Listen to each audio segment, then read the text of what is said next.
The use of drones is having an increasing impact on the war in Ukraine. Even if they're shot down before delivering their explosive charges, they're capable of doing significant damage. These unmanned aerial vehicles are also used for surveillance, and Ukraine has grown more sophisticated in the use of this relatively low-cost technology.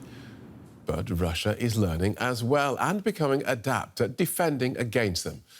DW's Matthias Bullinger has been to visit 2 Ukrainian drone crews. We've blurred some of the landscape around them to disguise their location. Getting ready to fly. This is a Leleka, Ukrainian for stork, a reconnaissance drone that has proven crucial in this war. With a range of 50 kilometers, it can fly far behind the enemy line. Their advantage is that the enemy's air defence almost never sees it. It's small and has just a minimum of metal.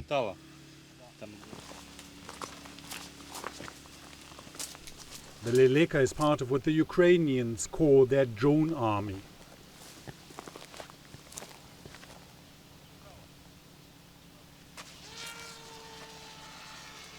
The drone pilots communicate directly with the command center, and artillery often fires based on their real-time images. But this makes the drone crews a target.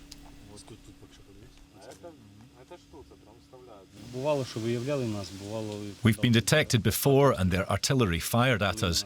They try to find us and of course they will try to annihilate us. Russia is also frequently using electronic jamming technology, blocking the connection between drone and operator.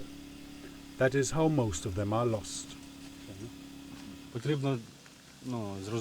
You have to learn how to get it back without a signal, without video transmission.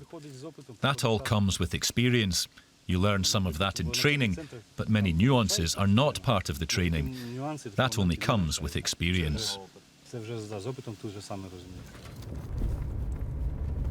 To visit the next drone crew in action, we have to go further towards the front line. The most frequently used drone is a consumer model from China, the DJI Mavic. It is cheap and easy to get, but it has a very small range, so operators need to get close to the enemy. The Russians are just over there. We are now less than 2 kilometers from their positions.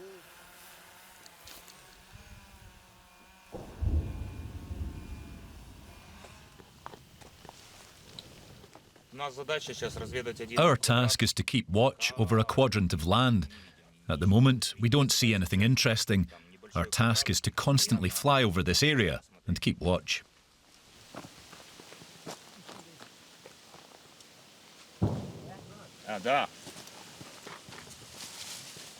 Suddenly, the connection is lost.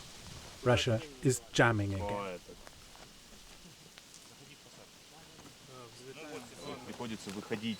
When this happens, you have to leave the woods. It's very dangerous out in the open, but you have to get as close as you can to the drone to try to get the signal back.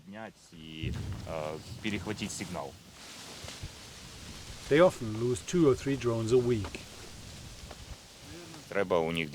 They do have a lot of jamming equipment, and it's powerful.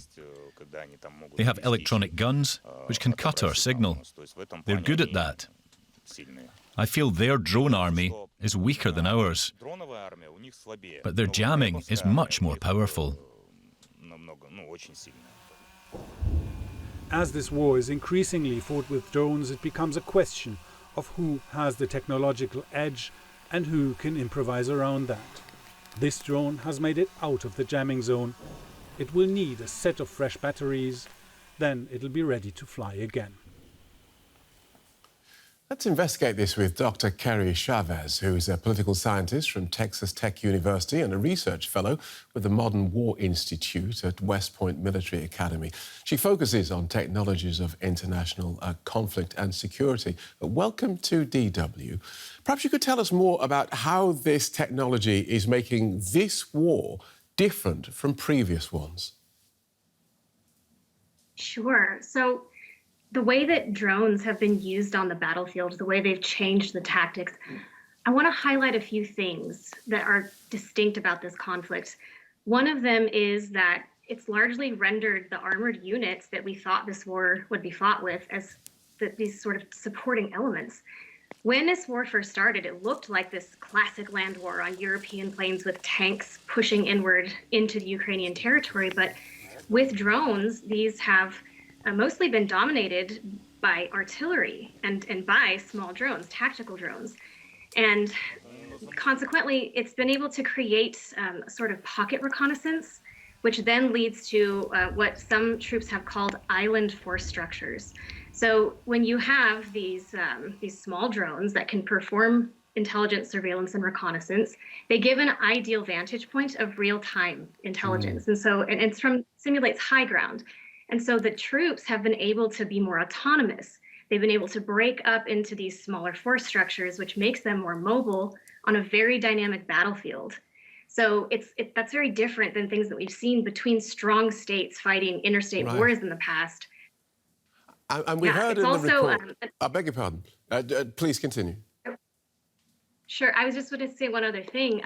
It's leveled up urban warfare very much, because in urban warfare, the closer you can get to the ground and the more tactical you can get, the better. And since so much of this conflict is being fought in urban settings, the small drones are providing that edge in knowledge and concealing and keeping troops from harm as they advance into these very dense and complex and layered environments. And we heard in the report that cheap drones from China are plentiful, which presumably means China could, if it wanted, turn off the supply or even make these devices trackable. Or am I getting too James Bond about this?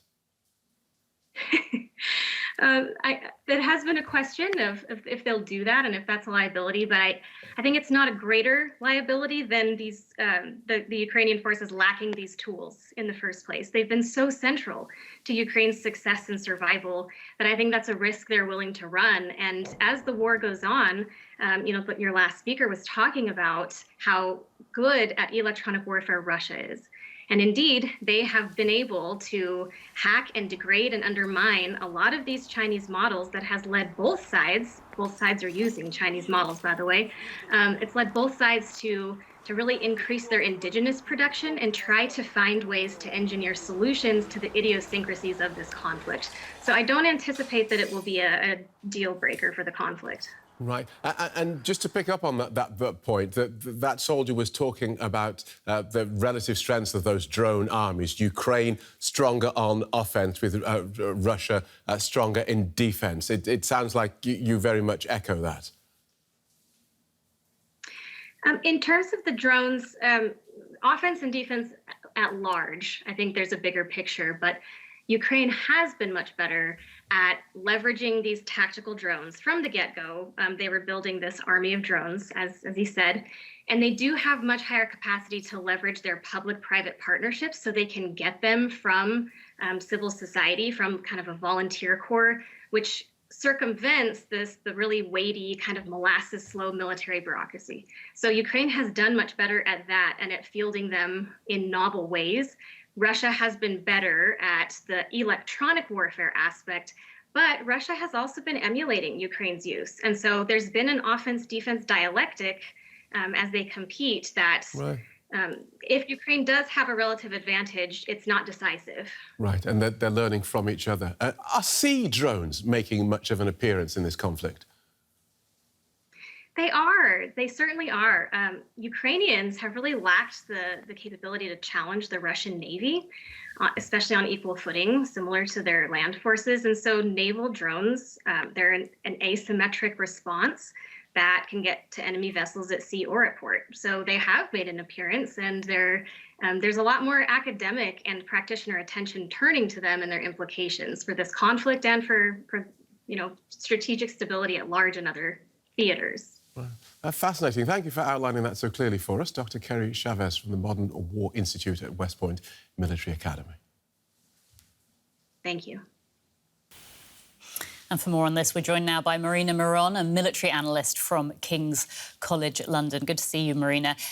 Drones have clearly become critical in Ukraine's counteroffensive. To what extent are they replacing conventional fighting, would you say? Good morning. Well, we have to be very careful as not to overestimate the effects of drones. Of course, they're being used on all levels, on tactical and operational levels. We have different classes of drones. We have, as we have seen in the footage, the smaller DJI Mavic drones, those quadcopters, which are being used tactically for reconnaissance or for targeting Russian positions. We have bigger drones, such as the Ukrainian long-range Bobber drone.